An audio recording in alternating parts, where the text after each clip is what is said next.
Welcome back to the Brew Crew Podcast, everyone. This is episode 244, and we're here back in the church room bar, starting to get cool out. That means it's fall, and today's going to be a very fall-themed episode. I'm very excited about it. This was the slowest run-up, or the least enthusiastic run-up. We were talking, we were getting fired up about a certain thing, and we're like, you ready to go? Yeah, we're ready to go. And just like There's that. so much going on. Sometimes on Monday we'll hit you like a ton of bricks, and sometimes you're just looking forward to this all day. And today was one of those days where I barely had a chance to even stop and think about it. Yeah, it's a topsy-turvy Monday, obviously, by the garb. But, hey, we get to finish on an exclamation point that is the BCP. That's right. That's what the best part of these hectic Mondays are. I have some hot takes. All right, I want to hear some hot takes. Okay, bottle share. I ran another bottle share this last weekend. Yeah? Somebody showed up with 4 bottles of last year's Sam Adams winter beers. Ooh. What the fuck? Come on, guys. What the fuck? I thought you were going to say Utopias. I was like, damn, no. $1,000 on that? No, 4 bottles, 2 black lagers and 2 old Fezziwigs. Yeah. Believe it or not, those bottles did not get touched. A lot of people love Sam Adams. I've never really gotten into Sam Adams. But last year's winter bottles. Yeah. Winter bottles. It's been a while.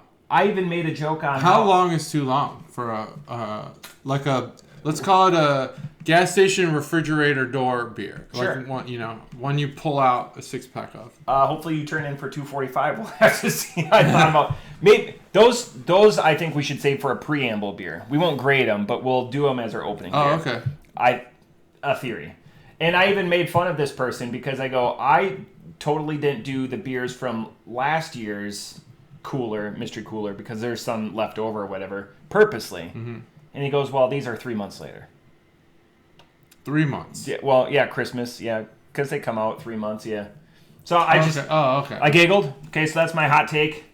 Be representative if you're getting invited to a bottle share. Yeah, do something. It's kind of funny. Went to Pat's. Halls for the uninitiated. I bought one of the $65. I was going to ask you. I went there today, actually, looking for meat sticks for lunch. Yeah. Because I wasn't hungry enough for full lunch. And I saw they had 2 there. I got the Reclaim Me, I think. Ask me about meat sticks after. Okay. I've got an idea for you on meat sticks. Some really good ones. Nice. But so it was Friday morning. It was 7:45. I sat there and talked to Pat because I wasn't in a rush for 30 minutes. Wow. Just bullshitting. There was a woman there today who asked me if I was a beer rep, and she was going to give me a check. I don't know what I would have done with it. But yeah, I was like, can you make it out to Cash? My first name is Cash. I was like, I'll take it, but I didn't earn this. Were you helping? No, you're bearing the lead. Well, Were you answering questions? No. So I went in and I was looking around the meat area, and then I went and looked back at the beer, and she said there was a bunch of other guys in there, delivering stuff, beer and Monday, candy and shit. Yeah, Monday, Tuesdays. And she was like, "Are you a rep?" Because she had a stack of things I guess Pat probably had. Hey, these need to be paid on Monday, and I was like, "No." And she's like, "Are you sure?" And I was like, "I don't know how I could not be sure." Yes, but I am. Maybe she thought I misunderstood the question, and I got to the register, and she's like, "I don't normally work on Mondays," and so she was an employee. Yeah, hilarious. And it's amazing, Pat. That drive-through.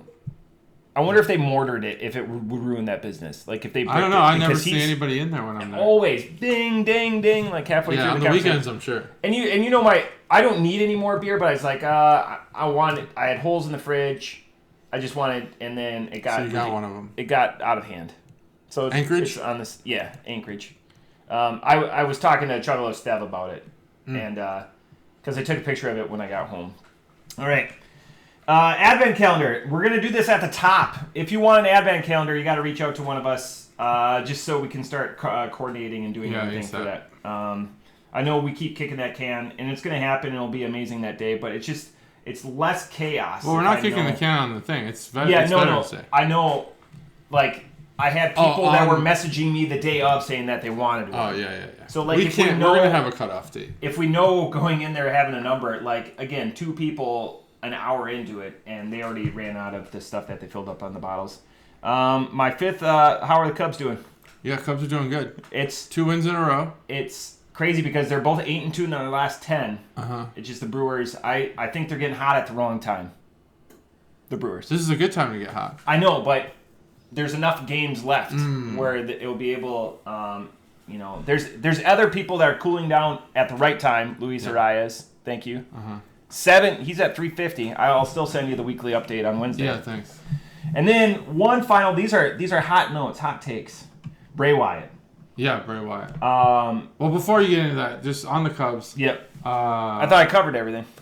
I have. Is Strowman coming back? I have a text group of Cubs fans that I chat with, and they aren't as optimistic as I am. I still think the division's within reach, but they don't. Other Cubs fans don't. So I'm okay settling for wild card, which they're currently in. Yeah. They currently have a spot.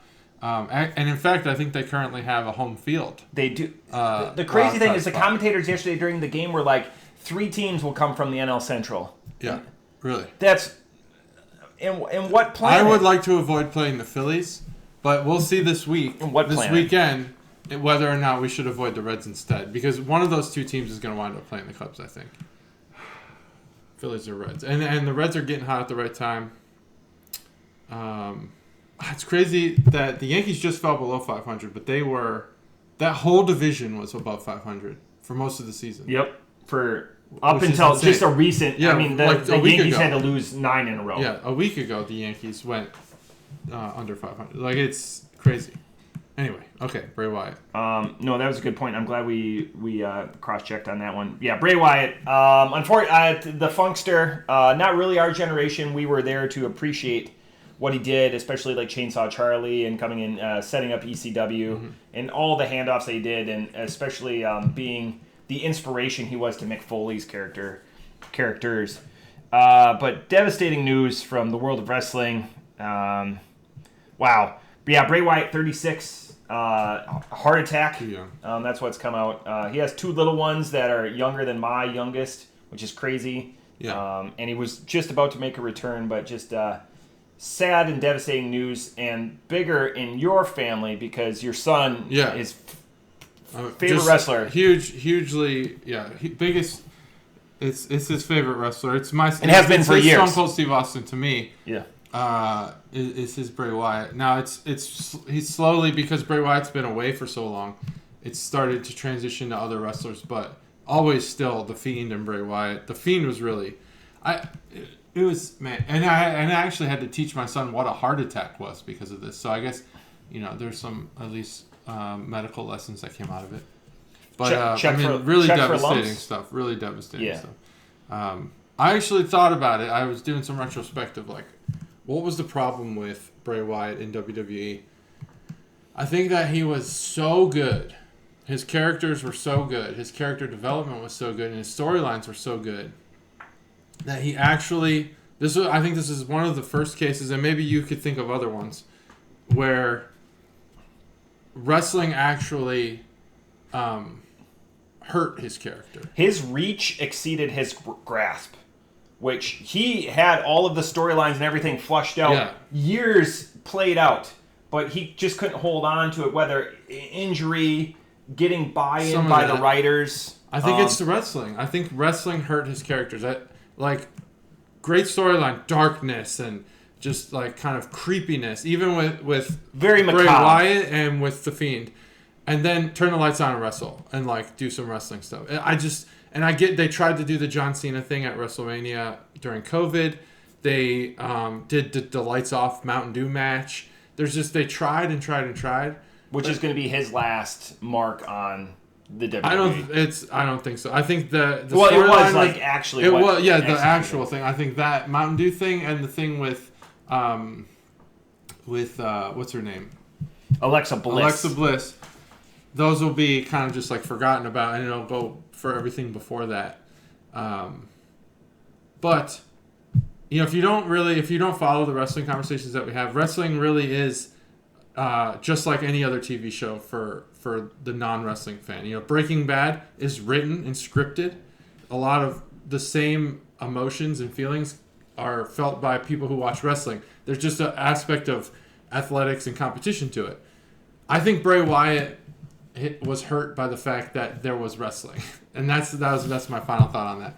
Just I think his characters were too good. He needed a show, back when he was Husky Harris and in the Nexus, in the original Nexus before they started trimming individuals down, Jim Ross always said he had a tank body and a Lamborghini engine. Like, he could just go. And if you watch some of that early Nexus 2010, 2011 type stuff, the guy was just a powerhouse even then, and then disappeared and had all the vignettes or whatever to come in for arguably is going to be the best version of Bray Wyatt, which was that family cult leader, and introducing Brody Lee, John Huber, his real name, Eric Rowan, and then Braun Strowman. Awesome, the Bludgeon Brothers, you could say whatever, but like awesome things came out of that. And you would argue, or one could argue, that for the 2010s, they were 1 and 1A for the Shield, and then them as far as like stables. But gone too soon, either way. Yeah, 36, too 36. Young. Way too young. Crazy. Not to go change a somber topic to beer, but let's see. Let's go with the one I think's going to be less delicious. Interesting. I fool myself every year on these beers. Every year, and it's always on Nitro. It's got such a good... you got this from Pat's, right? Yeah. He's got such a good aisle. The whole aisle is just full of it. I fool myself with this all the time. I say pumpkin's going to be great, but in this case, pumpkin spice latte, Bushkin spice latte, if you guys remember, that's a callback to probably one of the best commercials we did, in my opinion. Was that yours? Yeah. The PSL. This is a PSL on Nitro pumpkin spice latte pumpkin ale with spices and coffee added. This is from Left Hand Brewing Company. Is this caffeinated then too? I thought Oh, that's a good question. So, crazy thing. Hopefully, I'm not bearing the lead. This is not a 16-ounce can. No, it is not. It is a 13.65. I saw that number. And I was like, JT, this is 13% beer. This is a 16-ounce can. What I think it is there's room for nitro in here. Oh! I think that's interesting. Because if you feel it, there's no give to this can. Like, it's totally... Oh, well, so I think I've if you been were to flipping put more liquid in here, it would probably explode. So, and it feels lighter, but it's the same size can. Longmont, Colorado. I wanted to make sure I said where Left Hand is out of. We've had Left Hand on the podcast before, we have, but I don't have the spreadsheet in front of me. I have the spreadsheet primed this is gonna perfectly. This is gonna blow. Ready? 3, 2, 1. Oh man! Wow. I wish we had that on mic. It just like. I know, but sometimes it literally gets on the mic. On Nitro, it's a totally different beast. So what we're talking about is what's the actual? I was expecting nitrous this. oxide. Yeah. So it's just nitrogen. Just nitrogen. Yeah. Nitrous oxide is. Nitrous oxide is what? I'm not a laughing chemist. gas. Laughing gas. That'd be awesome. They should make a beer with laughing gas, but that kind of fuck you up, right? Yeah. I'd be for it. I've never had the laughing gas. Is that no longer a thing? No, I had it with my wisdom teeth, a local and then gas. So how does that work? Does it really make you laugh, or does it? What does it do? It just dulls the senses. Does it? Okay. So pain is not. It's not pain because they still give you a local. It's just they still give you a local. Yeah. They don't just give you gas and are ripping in your mouth. And just shred shit up. That's what I thought, and I was like, I don't think this is how it works. Did you have the military take your teeth out? Nope. You still have them? I have 2 of them.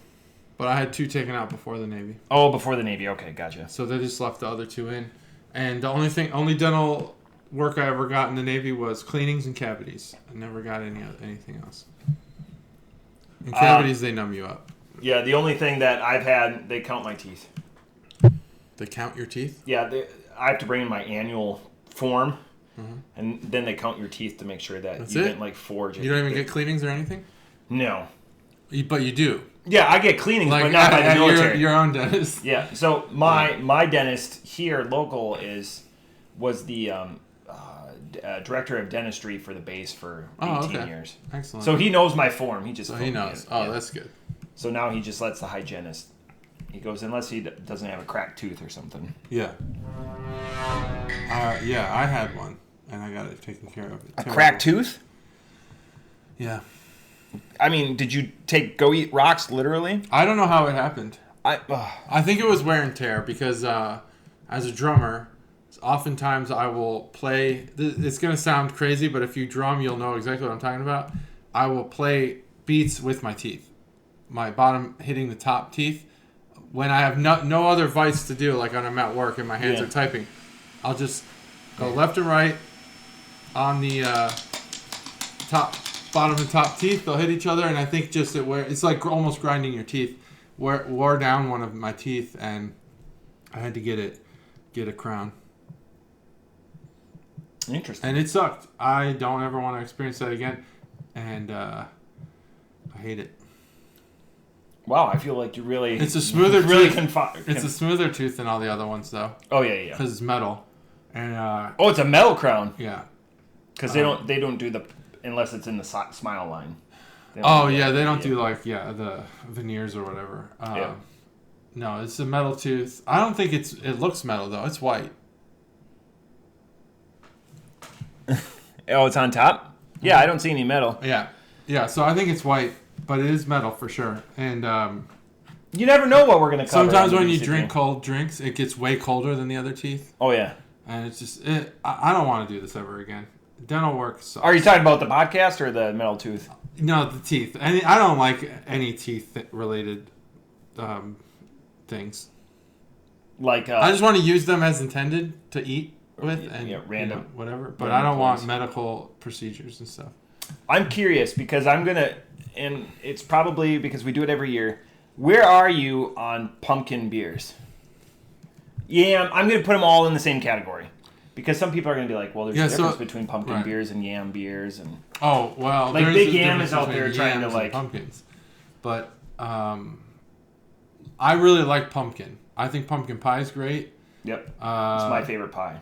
It's not my favorite pie, but I do enjoy it. Because it has more of a savory aspect to it than other pies. I've had pumpkin flavored ice cream. Wow. Love it. Risk taker. I love pumpkin related items are good. I like them. Beer, I haven't had one. I'm always disappointed by pumpkin beer. And I fall into this trap every time.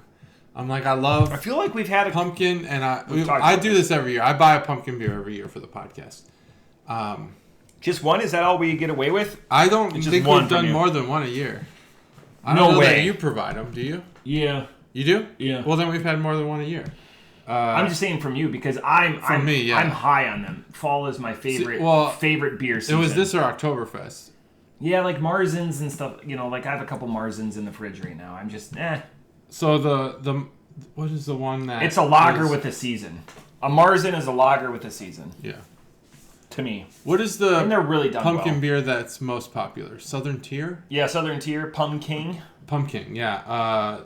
We did that like the first year, I think. Yeah, because we were super creative. And we were like, this is going to be great. And it wasn't. It was terrible. This particular one is going to have more uniqueness to it, at least in my review. But, God, that's where I'm at on pumpkin beers. I feel like they all sound great, and then they're not. We should really hit them hard. We could. And then we can the roll. The problem is we need to have maybe Pat let us do like a mix and match. Mix and match. There's so many. It would cost a fortune. What's the other like Shipwreck is a good one. $300 just pumpkin beer. Yeah. There was some there's some good ones. There's some recognizable breweries in there that I think Evil Twin has one in there. I told Pat what he needs to do is start doing like a Pat's Picks. Ooh, like Pat's Picks. Other liquor stores or whatever. And I said we could partner with him, and he actually kind of bought off on it. Like, this is like, yeah, but like just to put a little placard on there or something like that. A little Pat's Picks. I like that. Yeah, and because part of me for the longest time didn't think that he drank, but like when we were sitting there delving down into it, like he drinks, and I go, Pat, I'm going to buy one of these $65 beers, not because I need beer. I'm not at the store because I want to support you. And that's why I told him. Like, I go, it's going to sit, and it's going to be a cellar turd for a long time. But I go, you need to start telling people, because other people I'm sure come in like, hey, what's good? And there's a cacophony of beers. He's not going to have he's one man. A lot of his staff in there are very young, and they wouldn't, they have opinions too. Like Chuggalos Stev is very young, but is rife with beer knowledge. I don't know that about these other people because they seem half interested in what's going on at the time. Right. So if they do it because Barrel House does that, and Barrel House has all the staff and they have their picks, and I know who I match up with on the staff, and I'm more inclined to pick that. Yeah. And the same way, I go, Pat, you could even do it in a nefarious way. Let's say you have a big stock of beer X, and you need to push beer X. There's so much, and it's minor. You just need little stickers. I agree with you. I don't think he should push the beer that he has too much. I'm saying he could, as a way he to could. Do your top 3. Put 2 of them that are genuine, 1 of them as a pusher. Yeah, genuine is the way. I think. Yeah, at least if you're gonna do 3, yeah, at least 2 of them need to be genuine. But he seemed to bite off on co-branding. We could make our own little That'd be awesome. things and stick them there. Like JT's picks. If you like this, check out the BCP. Oh yeah.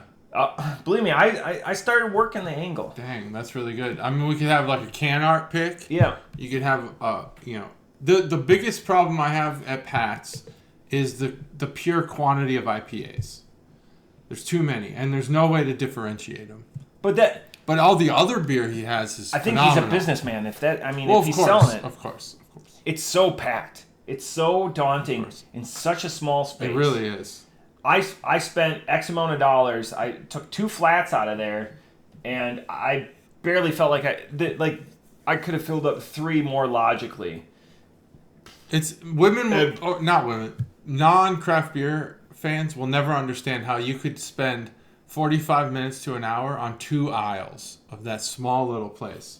Which you could. Yeah. You easily could spend an hour just looking at all the beer. I love our friends at Barrel House. I love everything that we do down there. I love, Sarah and Matt and the crew when I go down there. I wish that we could do something similar for Pat. And he does the mix and match. The problem is you don't get the camaraderie because there's no table in there or anything like that. What's behind Pat's? You could just sit there and eat roller dogs. Could we it's all neighborhoods. Ever do a drink along just right behind? Do a picnic table or something? Yeah, picnic table, kind of drink along at Halls. I don't want to do it in front because there's a lot of traffic there. Yeah, it would send the wrong message. Weird. Yeah. But just, having a live event, that'd be cool. Yeah, we'd have to chill most of it because a lot of it is shelf storage as opposed... And his cooler is sometimes triple height. Oh, yeah, it's packed. And different beers. And he's even got Wild Ohio in there, stacked in there somewhere. Yep. It's got on the far left side. All the flavors. Walk right by it. Yeah, I don't ever go there. Man, this is going down way too... Thoughts? All right. Again, co-branding potentially. Thoughts. You go with your thoughts first. You're going to do everything in all in one fell swoop? I love it. Okay. Well, I mean, that's how we do it. Okay. Off the top rope, man, I want to like this beer more than it's all of the spice and the herbaceousness and none of the creaminess or anything that the Nitro would elicit. Mm-hmm. And I was hoping that it would be there. You say on Nitro, and that's like a gimmick that anyone that knows anything about beer, to the craft beer snob, really likes that. Yeah. It's that extra additive. It's the extra attention that was paid by the brewmaster or whoever decided to gin up this recipe. Left Hand makes some really good stuff. Mm-hmm. This is one of them, but you want it just turned up a little bit of a notch. It's got all the pumpkin spice, but none of the sweetness or whatever. So if you don't want your teeth to be metal or to rot out or anything like that, this is a good one because it's not going to be it's not relying on the milk sugars that a lot of pumpkin beers do. That's true. This is oddly, if you can handle that spice, just sniffing cinnamon or allspice or something or tasting allspice, it. Yeah, like a tea bag of that in your mouth. That's what this beer offers in liquid form. Mm-hmm. All of that. Preamble, off the top rope, 375. I just wish it had more of that creamy texture, more of that savoriness of a pumpkin pie. I'll do this part here. I always go the wrong way on the camera. It's crazy. One of these times you're gonna go the best. What? One of these times you're gonna go the best way. The best way. All right. not much on the can art. It is the nitro is vertical. This is the can art boner segment brought to you by Craig. Thanks, Craig. Oh yeah, so this is the can art boner segment brought to you by Craig. Thanks, Craig. I saw Craig has arrived at one of his destinations. It is crazy to do a cruise this time of year when all of those hurricanes. And I told him months ago when I go, don't. That's crazy. Yeah. He can swim. He can swim. He's a swimmer. So it's an orange can. It's got nitro vertically down the can and pumpkin spice latte. Latte's in cursive. It's an orange can. And then, you get a latte. A latte is what that is that means that there's milk in the coffee. That's all latte means. And so like when you see those you can't. If you go back to when I showed the can, there's a little like you do that little swirl thing, or the little where you like drag a knife through the cream part of the foam part of a latte, and it creates that design. That's a latte. Now, going back to what Matt said, when you have something on nitro, typically that's the can art bonus segment. There's not much here. Sponsored by Craig. Thanks, Craig. I'm sorry, I forgot originally. What? The can does what it's supposed to do. It's supposed to get you in the mood for pumpkin. Now, the nitro is supposed to elicit like a creaminess, but a smooth creaminess, not like a lactose or milk sugar, but more like when you have a pumpkin pie. If you were to put whipped cream or vanilla ice cream on top, not saying vanilla, the flavor would be in the nitro, but just like that creaminess that it adds to it, as it starts to melt and you kind of take a bite with both on the fork, there you go. That's what you'd get. But this doesn't really do that. So as an example, I had the peach dodo. I mentioned this before. At Rheingeist, they put it on nitro.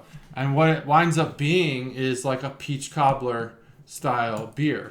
And it tricks the mind because when you drink a beer, you're expecting carbonation. Nitro doesn't really do that. It kind of gives you more of a milky or like a latte or a shake type of feel to it. Someone is calling me currently, but it's a scam because T-Mobile filters those calls. So this beer, the allspice is just like way overpowering. I don't really taste the nitro. I don't see how. I guess I'd probably have to try this beer not on nitro because it doesn't really. If you gave me this beer and you were like, "Is this beer on nitro?" I'd say no, it's not. It has a pumpkin flavor, but it's not distinct enough to be this like powerful pumpkin punch of a beer. It's more allspice, and it's like really, really overpowering. I wish it was something like the pumpkin and cinnamon mixing together with the nitro. That'd be awesome, but it's not. It's too much for me. I don't really like this beer, and I bought this beer because it was a PSL. There was supposed to be coffee in this beer, and I like to think that I'm pretty good at distinguishing and picking apart the flavors, but in this case, I can't really find the coffee. You're gonna love this story that I have for you at the. I can't find the coffee. It's like allspice all day, and that's all this fucking beer is. I don't like it. I don't think I would drink this. I'll never buy it again. No offense to Left Hand. I think you do make good beer, but not this one. This is a 275, and it's a generous 275 because I'm really thinking about not finishing this beer. So on today's the 6 days ago, I had this on tap. Oh, no shit. And I gave it a 3, and I said, can a beer be overly creamy? Was it on nitro? It was on tap, yeah. It's the same one on tap. Oh, yeah. no shit. Where at? King's Table. Oh, King's Table? I might try it on tap. So I'm wondering if that's just different because they changed the line out because the line has to be nitroed. Yeah. I wonder, does this beer have to be refrigerated? Because yes. It wasn't. It wasn't. It was in the aisle with the other pumpkin beers. Well, Pat, that's one thing. Pat doesn't have enough for refrigeration for like a lot of the. So like I wonder if that hurt it. I bought a 450 Dippa Dragon Nugs. Have you seen that? No. I had that. Oh, I had a 450 Dippa at 450. Was it Dragon Nugs? I don't know Nuggets? what it was. It was a Nuggets one because the Nuggets is a line that they have, right? Yeah. Yeah. It was a collab, but I don't remember. It wasn't. It's a collab. crazy when they do such a departure because it's got all the 450 artwork on it. Yeah, and then you're it's like, an IPA. dankest fucking shit. Like different. Yeah. Now, one thing I will mention about 450. This is not really a podcast that includes them at all. Is I was impressed that they actually do make smoothies, real ones. Right. Like if you go to the brewery, there's a smoothie machine that has thick frozen beer. It's crazy. Anyway. Yeah, the lead flavor when I'm checking this in right now, check me out on Untapped Digital Bay. There is nutmeg. No, it's all spice. Maybe people are breaking it down and soft and thin. Some Nutmeg, people soft just don't and know thin. what they're talking about, and that's okay because we do. Who? Okay, because if he listens, I want to know. It was going to be one of the things I was going to write down. Who's that guy that I asked if you knew, like our fan? Oh yeah. Yeah, first name Chuggalo Royce. Royce. Pop into one of our DMs. We want to know how, because this guy is always liking our posts and everything like that. Yeah, excellent, and we like that. And we please, not a we criticism. like that you like. Please pop into one of our DMs and let us know. Yeah, we want, because you've been loyal since 200 episodes ago. How you found out about us? Because we want to tap into that, and we want to send you something. Absolutely. So. Oh, I almost bought this one. Oh yeah. So the Fandango series has been going for a while, and last year we had a caramel apple beer that my mom got and sold out immediately, and we were so lucky to have had it. It was a fucking 5 across the board. It was amazing. So I'm hopeful that this has some comparison. Toppling Goliath obviously distributing, so it's not something that you have to stand in line for the day it releases. But I feel like if I respect your beer order choice for today's episode. I wanted to impressive. It was really hard to decide whether this should go first or second, and it's second. So this is Toppling Goliath's Caramel Apple Fandango, and if you remember the caramel apple we had last year, it was excellent. Just chef's kiss. It was awesome. That was an O. I think that was like an audible. And 2 cans in a row primed. Do you prime these? I don't prime them. Okay. But it's a good question. 3, 2, 1. Oh! Perfect crack. Oh, yeah. It smells great.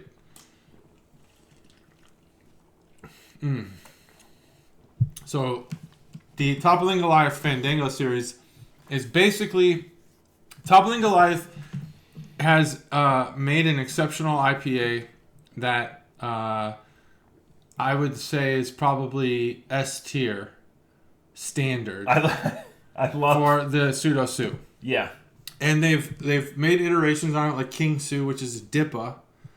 And I think they probably have a Trippa at this point. Yeah, they have a couple spin-offs of the Pseudo Sue. But the Pseudo Sue is like, if you want Toppling Goliath, if you want to know what Toppling Goliath is about, try Pseudo Sue. Now they have this Fandango series, which is they have a cherry Fandango, a grape Fandango, they have all these other Fandangos. Strawberry Fandango. Strawberry shortcake. And they're all excellent. It's like it's an overdone flavor delivery mechanism, basically. All of those are just flavor. Like, here's some beer, and here's the flavor we promised. Okay, yeah. You know, like, it's cherry Fandango is like mostly cherry. Strawberry shortcake's mostly strawberry shortcake. And anyone who I am trying to get into fruity sours and stuff like that, those Fandango beer is the first one I'd have them try. This one's not going to be typical, even though it is a sour. This is a caramel apple, so the caramel's kind of more. Did this come in the cardboard box? Yeah. So it's interesting because there's not a lot of breweries that still rely in a 4-pack on that cardboard box just for spacing issues or whatever. But I appreciate, because Toppling Goliath has some amazing artwork or whatever, and to like splay that King Sue or that Pseudo Sue, and JT's gone in length about what that means to like the people of Chicagoland, even though this is an Iowa brewery and most of it is contract brewed in Florida, and we've done that before. Iowa is technically an extension of Illinois. You're claiming Iowa. Yeah. Okay. I'm claiming Iowa from Iowa's Iowa. They're not part of Illinois, and I don't want them to get confused with that. but like sports fandom wise, some things like museums and like I think that Iowa's like if we're anything, city, we're Chicagoans. Like maybe no, there's Des Moines, but they are most closely attributed to Chicago, I think, from any other. There's a lot of Cubs fans. They obviously have Pseudo Sue, which is from the Field Museum. Interesting. And I think that they identify more with the Chicagoland area. I have than anywhere else.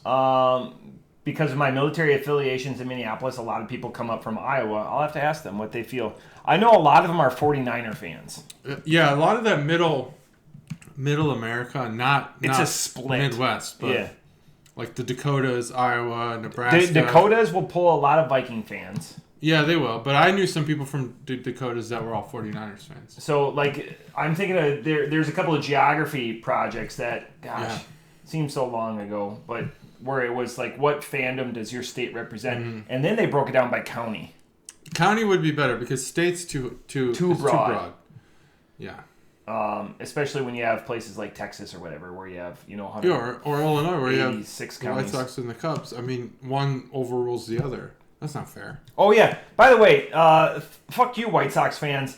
The sell the team chant, leave that in Oakland. Come on, man. Like, you guys, no one feels bad for you. No one. They win in 14? They literally are in a rebuild. They the whole sell the team. The A's never did that. No. The White Sox are in the process. No. They just failed at it. But they spent the money. They went and got the draft picks. They tanked. They did everything you need to do to be a successful You've franchise. won recently. No one feels bad for multiple times too. Well, just 05. They 14-15. They were. No. They made it. Okay. Maybe they made the playoffs, but they didn't make it to the World Series. Okay. So much more recently. Now Ananazio, please start spending some money. Spend money to make money. Toppling Goliath. A lot of sports heavy today. I like it. I love sports. Other people may not like it. We're on the precipice. Sports and beer combined. We're on the precipice of the quad, whatever it's called, the mecca of sports, where it's hockey, football, baseball, and basketball, all with regular season games happening at the same time. Yeah. It's a very small window. Do you miss having ESPN? No. Man, I would have a Sports Center on loop. I feel like I just did my first fantasy football draft. I am lost. I do. If it's not just getting but the fed problem is that ESPN was never a good source for that. They're a good source for the all first they do round, is fantasy. maybe. All they do is Oh my gosh! All they do is fantasy now. Okay. Well, I would watch Sports Center for 3-4 hours. I don't care about ESPN. My sports trivia knowledge was unsurpassed, unmatched. And then one of the members of my league, we did the draft, and it was amazing. Like, we were going back and forth just on dumb trivia questions, like what college did Joe Namath go to, and like see, that type of stuff's great. I don't think ESPN was good for that. But that not in current day. I think it's all stoked the second the debate shit happened, I checked out. I know that's what their bread and butter is, so I know I'm the weird one. Talking heads instead just of this fucking just the facts. Stephen A. Smith stuff. Who's that white guy? God, Dan Orlovsky. Sucks. No, it's the guy who used to thinks that the Lions are going to go to the Super Bowl. I just can't stand the arguments about nothing. Like, it's stupid, and I don't know who's watching this shit. We got Circle the Drain on it, though. Yeah, Circle the Drain. But I want to know who's watching this shit. Everyone. Stephen A. Smith's watching this shit. Slip into my DMs. We watch Stephen A. He watches us. He would never admit it. He has a deal with WWE now. He does. And I like it. It's kind of cool. They do cover a lot of WWE stuff. It's kind of cool that they have that going. But he's him and like Max Kellerman or whatever are big boxing fans. If you ever if you ever want to, Max Kellerman's brother had picked up like the Hurricane, the guy that fell up. Max Kellerman's brother adopted a boxer that was down on his luck or whatever, and that guy ended up murdering him in his own house. So it's crazy. That's awesome. But Max Kellerman is still the Sweet Science fan. I want to talk about this beer. Let's talk about it. I have thoughts. And this went down a lot quicker. This beer is better. But man, the first third of the can, this beer is amazing. Mm-hmm. I think this beer would be better served in a 12-ounce can. Yeah. It's too good at what it does, and it just pounds it overloads the senses. Mm-hmm. It's the best caramel apple too, in the fact that it's a Granny Smith. It's a tart apple. Mm-hmm. It's not. There's 178 different. There's a lot, but like commercially available, there's 178 different apples. Wow. I did a trivia question about this when I was deployed. Legit. There was a retired teacher that made it his job to bring back extinct apples and had them all like splayed out. So, and by like taste and variance or whatever. Wow. Out of the commercially available like Red Delicious or whatever, I'm a Granny Smith guy. I love the tartness of it. It's approaching that sour whatever. This is almost too punchy with it. It delivers on everything it promises. Mm-hmm. It would be better served in a smaller serving size. And I don't like seeing Pseudo Sue in a 12-ounce can. Like when I asked JT if he had saw this in the cardboard 4-pack. Toppling Goliath, the wonderful people at Toppling Goliath are making 12-packs now. Oh, I didn't know awesome. That. Yeah, Pat has it on the floor. Oh, no shit. Didn't see it. Yeah, just to the left of where all the tall boys are. And this would be better served because it's too much. I am only going to penalize that a 0.25. This is a 4.75 because it delivers everything that you want it to. It's just I wish there was less of it in a serving. Good review. That's all I got. Good review.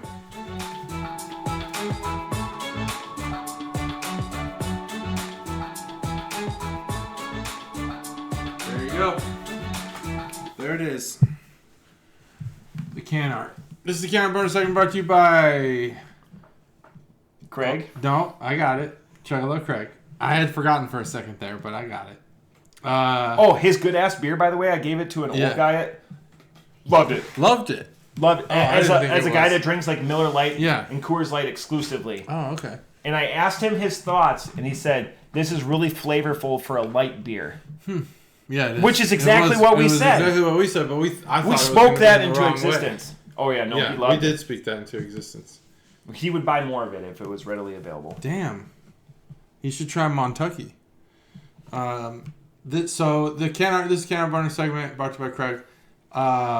Caramel apple with a stick in it, and I've not seen. I guess I have seen apple slices with caramel because you can buy those little caramel cups. Caramel dip. Yeah, caramel dip. But the thing about caramel apples is that they're better. You know, it's kind of like a carnival thing or a festival. Or maybe even like a October-y kind of thing. You get the caramel apples in the little plastic cases, and you can carry them around. They got nuts or not nuts, and you just eat them off a stick like a popsicle. But this can art has caramel dripping down from the top. It has apple slices, like you said, Granny Smith. You agree on the Granny Smith, right? It's got to be. I agree on that. And it's even Iowa is brown like caramel. Even it's have you heard that song? What is that song called? She's like booty hole brown. You know that she's song? She's a Larry. She's a lady. Sorry, she's a lady. Larry. She like coochie pink booty hole brown. You know that song? No, it's a good song. You should hear it. I think it's called Pound Town. That song's called Pound Town. I love just saying Pound Town. It's a great song. It's probably the worst rap song of all time, but it's great in its terribleness. It's great. So the can art is just it's caramel apple. It gets your attention. It's got that nice shiny green foil. And it says this unique sour beer features rich caramel flavors, balanced with the crisp tart notes of fresh green apples, all the flavor of a caramel apple, none of the stick. Unfiltered beer, sediment is normal. None of the stick. Not shtick. Stick. Because caramel apples have sticks in them. There are some incredible... I see what you did there. Caramel apple. No, it really says that. There are some incredible caramel apples out there. I feel like it's a festival thing. I don't know. I obviously grew up in Illinois, and we had like the tastes of, but I don't remember there being a lot of festivals. In Ohio, though, there's like a crazy amount of festivals. Just the meat festival, the pierogi festival, the sauerkraut, the potato, everything. It's like fucking crazy. I'm from Wisconsin. It's the land of festivals. They have festivals there? Same type, like same name them, like after weekend, the food and stuff? Yeah, so, okay, so Ohio's Sweet Corn similar. Festival, the Brat Festival, Cranberry Fest, like... and they're all the same, right? But just the food's different. The exclamation... Like they're selling Packers shit. The exclamation point is what's different. Yeah. Okay, yep. Same thing in Ohio. And it was unusual for me. So when we first moved here, I would go to a lot of them. We went to the Sauerkraut Festival, which I still think is great. Are you taking a picture? Yep, that works out. That works out. Secret pictures over here. Check out Digital Bather. Yeah, check out Digital Bather. I've got people I've never even talked to that follow me. So I love you all. Caramel apples they belong there, and there's like M&Ms on them, and there's like cookies. It's almost like Dairy Queen Blizzards, but Dairy Queen Blizzards can't be beat as a dessert. So they're like that, but not, because there's an apple in the middle. And if you really want to get your kids to eat fruit, this is the way to do it. What do you mean they're like that, but they're not? Blizzard, you could put anything in there. You could put cookie crumbs. You could put M&Ms. You could put Butterfinger. Cheesecake and shit. Butterfinger. Yep. You could do the same thing with caramel apples. You put the caramel on it while it's still hot. You roll it around in whatever you want, sticking to it. Oh, that's going to be an overload. The caramel, besides nuts. They do that, though. It exists out there. It's like people that deep fry. I don't do it. It's like the Great Minnesota Get Together, and there's. But I eat the caramel apples with the nuts on them. Those are good. I have no idea why you have cavities. I don't have cavities. I have a crown. That's okay, Your Highness. It's a cracked tooth. Anyway, that's the can of bonus segment brought to you by Chuggalos. Craig. Thanks, Craig. All right. Flavor-wise, I actually am on the other side of the fence here. I think that the bottom half of the can was better than the top half of the can. Are you done? No, I'm still drinking it. Oh. But I feel like all the caramel flavor was up top. And the caramel hits you like hard as shit. But once you get down to the part where it's that Granny Smith apple, they are giving me everything that I wish Busch Light hadn't given up. I know Busch Light is red apples, and these are green apples, and they are more sour. Definitely, there's a difference between the apples you're getting and this was such a low-hanging fruit, and you took it. I had to take it. I fucking fumbled it. I screwed this up. I totally... The second half of this can, yeah, it does settle, so you do want to mix it a little. Just, the caramel has like a weird, I guess, kind of like a, the aftertaste feel. Is really like a, what household chemical? Burned, like you haven't done sugar. You haven't done a household chemical this year. I did like last week, I think. What was it? What household chemical? Remember. Yeah. I don't remember. What household chemical? Potpourri, is that a household chemical? No, that's not a chemical. Like Windex. Probably haven't. Well, not everything can be Windex. Some things aren't Windex. Well, I'm giving you an example of a household. Like Easy Bake Oven. Or like Easy Bake Oven. Oven Off or whatever. What's the... Oh, yeah, that oven stuff. That stuff will give me a headache immediately. Right. Immediately. Like that self-cleaning. Did Chuggalo Mom do this? Who does? No. Self-clean the oven. Shit. No one uses and then fucking... Sorry, Stacey. Get out of the house. Just no one uses that lock. Oh yeah, no one uses that shit. We did. Who the fuck uses that? It just turns into an incinerator. It just turns into a headache and cancer probably. Yeah, just leave. Yeah. Just the bottom part of this can is so good, so good. The bottom half is a 5 for sure, but the caramel is so overpowering on the top. We're talking about the beer, right? Yeah. Okay. Because JT before in life, I've heard him say the bottom half is a 5. I'll let you. Sometimes the Chuggalo, put your guesses down below. Yeah. When he said, and I quote, "Are you a bottom half or a top half?" The bottom guy? half. I'm a top half guy. Yeah, I'm a top half guy too. Yeah, my in-laws listen to this. There's some 5 bottom halves, but that doesn't make the whole package a 5. You know, there's some 5s. I don't know what that entails.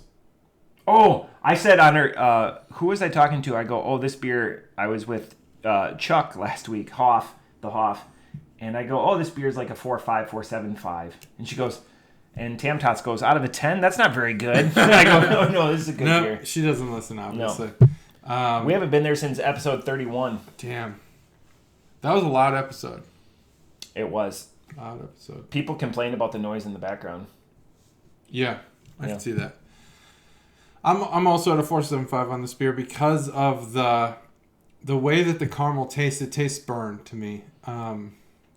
And I don't really know how to describe it. Otherwise, I think that's probably the right way to deliver the caramel into this beer. I don't know how you would make it not taste like that. Is this a one and done for you, or could you have multiples of these? I drank a beer. This is one of the beers. This is like the peach Berliner Weiss. That's like one of my favorite beers. Yep. I would not have 2 in a day, but I definitely want it again. Have you drank your peach that Chuggalo Steph gave to us? I drank the one that Steph gave to us. But I still have one. I went and bought my own 4-pack. I haven't had it yet. Is it available or was it? No, it was, yeah. But when Steph gave it to us, it was available. Oh, because I still have just the one in the fridge buried. Yeah, so I have 4 left still. But I don't think it's going to get to a point where I have to drink it. It was the same thing with the Cali Creamin'. It's like I hoarded it and I was so controlling over it. That now it's to the point where it's probably not even as good as it was when I got it. Man. Which was a long time ago. Right. I hope Royce gets back to us. That's my... Royce will get back to us. Royce, what do you want to hear? What do you want? Put comments, yeah. You want to be a guest star on the show? Because we blamed each other. We're like, how do you know Royce? Yeah. Where's Royce coming from? It's got to be a friend. Yeah. It's got to be someone we know. I don't know any Royces, but I'm excited. Because he likes every post. I'm not trying to dox him. You're not doxing him. No. It could be Royce Lewis, Minnesota Twins rookie. Royce Clayton. Royce Clayton. Are there any other Royces? That's not that I know of. I've exceeded my Royce knowledge. Not that I know of. Man, this is seasonal beers, man. You can't. This is a fall day, but and the weather matches it. Today I woke up. When I walked the dogs, it was 59 degrees outside. Right? Amazing. Perfect weather. I got to sleep until 4 o'clock this morning, and my air conditioner was still running. And I go, that doesn't make sense. It's 60 degrees outside, and the air conditioner was blowing at 68. I go, what is going on here? And this is madness. I didn't crack the window because I enjoyed it. Something happened with your auto shut off. No, it's just the schedule. Oh, the schedule. Yeah, it doesn't respond to outdoor temp. It's just on the schedule. Oh, well, mine responds to indoor temp. Yeah, so the indoor temp, it was keeping it at 68. But interesting. I was going to send you the link, but this is beer related. Are you interested in seeing what bottles that I got this last year and that you got for your birthday? Are you interested in the Reserve Society for the brewery?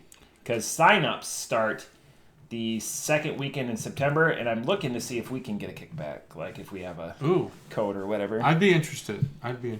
I haven't had that beer yet because I cellared it. Oh yeah, sit on it. So I don't know what the results are going to be like, but yeah, I'd be interested. Part of me feels like I wish there was a society like that with more breweries, like a collective. Yeah, like Tabor, because people have asked me like, oh, do you still do Tabor? The guy that brought Old Fezziwig Black Lagers, and I go, no, because of taxes or whatever reason they don't want to pay their share. But with that Reserve Society, as long as I'm home to receive the delivery, I was extremely pleased. I haven't ordered anything else because I have looked at stuff, and when I start filling up the cart, it adds up pretty exponentially. But I'm going to sign up for 2024 because, again, I provided 2 of the bottles for my bottle share. And people are like, "Oh my God, where did you get this from?" And then and then I was like, "That's please the right participate." Way to attend a bottle share. Right. It's just like you always want to feel like you're bringing something, and then people show up with old Fezziwig from 2022. It's a good question. I'll send I'm you interested. Send you the.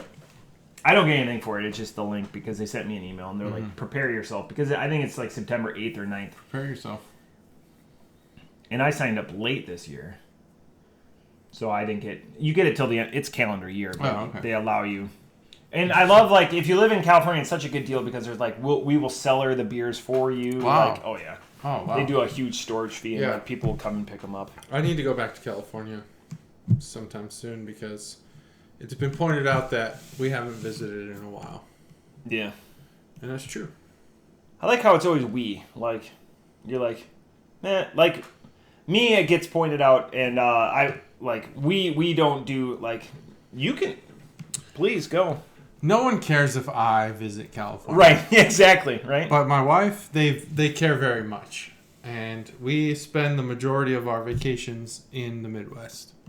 It's just easier for travel. We can drive to Chicago and visit that family. I turn into curmudgeons when it comes into traveling and stuff like that. I like going, I love going to my in-laws' house. It's just comfortable. They understand who I am and what I deliver, stuff like that. But everyone's like, oh, go to Utah. Oh man, the 18 hours of traveling. Gross. It's hard when you're set in your ways and you're like, I want things the way I want them. Yeah. And then you are staying at someone else's house. This happens at my sister's house all the time. And I get frustrated because something's not the way I want it. Yeah. It's not my house. Yeah. So now I'm an asshole. Not that my sister's called me an asshole. But you get the entire basement of the United Center. But I know I'm being one. Yeah. Oh. We don't get the basement at the United Center anymore. It's touchy topic for Chuggalo Mom. So there's no more podcasts emanating from the basement of the United Center? Not so much in for the all near in? term. Not in the near term. Okay. In fact, I think that you won't even get a advent calendar episode from the basement. Wow. Probably. I'm gonna recover. So this was a wrestling related joke that I came up with. Yeah. So last weekend we just had AEW All In, was so this weekend from the United Center, this is full circle. It's AEW All Out. No shit. In consecutive weekends, they're running 2 massive pay-per-views. Where was the first one? Where was All In? London. That's right. Wembley. Yeah. 81,000. That's right. All Out, United Center. And then, so I came up with this joke. I didn't steal it, and this is why I should be a comedian in my own mind. I said, on the third weekend, it's going to be AEW Shake It All About. Right? I like that joke. It popped the boys. That's a good joke. That's all that matters. That's a good joke. I came up with it, and I go, that's it. That's funny. That'd be my closer. Wow. Yeah. Wembley, then Chicago. That's good. That's a good closer. Yep. And that would be in Iowa.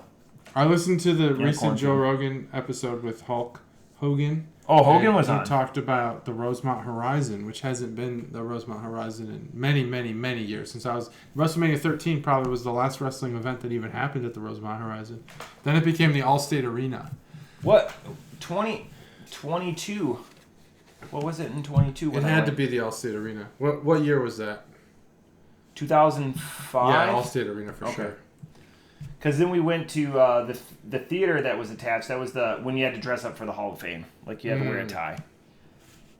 And that's when they inducted the Fridge, and John Cena inducted him, and that's when it was cool to hate John Cena. Oh, okay. And I felt uncomfortable. And it's bad when I feel uncomfortable. Well, it's no longer cool to hate John Cena. He's cool again. It's going to be every show in October. It's amazing how much Hulk Hogan could recall the locations and the names. He also said that he was in Japan and the United States in the same day, which is possible. You can do it both because of travel. And, I've done it. Not Japan, but I was in Kuwait and Atlanta in the same day. Same time, same hour. I landed 5 minutes after I took off. Oh, yeah, okay, yeah, I see. Yeah. You know what I'm saying? Yep. I don't know if that's what he was referring to, though. No, he was just telling stories that were not... In a wrestling chat room at work that I... From the Rogan? From the Joe Rogan one? I'm guessing that's where it came up, where he made all He was talking about Japan a lot. The problem is, one of his recent... He was talking about wrestling Brock Lesnar. I don't know if it came from that. after Brock Lesnar came back from the UFC. By that time, when Brock Lesnar came back from the UFC, Hulk Hogan had been gone from the WWF for 4 years. So that's not true, but... yeah, he talked about working with him afterwards. Yeah. And he said he was too intense. Yep. But that... And he told... So I just blew that out of the water for you. So, like, well, that's okay. his knowing his dates, Hogan was gone for 4 years by the time that Lesnar came back. To Rogan's credit, he brings on a guy who knows about wrestling every time, and he never checks these guys. Yeah. Like, because Joe Rogan doesn't know. He'll call people out. Yeah. When they're wrong. He always does it. That's one thing I like about the podcast. But he doesn't know wrestling. So, like, Ric Flair, Stone Cold, Undertaker, these guys came on, and he brings one of his friends on. Yeah, to try to check him. And he never does. Yeah, and then the other thing, and I love Hogan. Hogan made Vince a millionaire. Austin yeah, he made talks him a about billionaire. that. Yeah. And Hogan, I'm fine with 93,000. You know, even though that number is inflated, or just because of what he meant to the business. You know, the business built on the shoulder of giants. He just happened to be one of the giants. I feel like the way he describes it was that him and Vince McMahon Jr. were in a partnership. Yeah. Because Senior fired. Right? Yeah, Senior fired him. Senior fired Hogan. I learned a lot from this episode. Yeah. Senior fired him, and then Junior hired him back, and it felt like the way he described it was that like Vince McMahon stayed in Connecticut, and Hulk Hogan was WWF in person. Right. He represented the business, and that's when they started taking over all these territories. And that's like when Hogan or when Flair was NWA, but would go to all the different territories. So like he mentioned a guy that threatened to kill him, and he wouldn't say his name because he's still active. I think that he was talking about Flair probably. But anyway. And that should have been your main event at WrestleMania 8. Having Hulk Hogan under contract after he frames his history with Vince McMahon the way he does, it seems almost like criminal.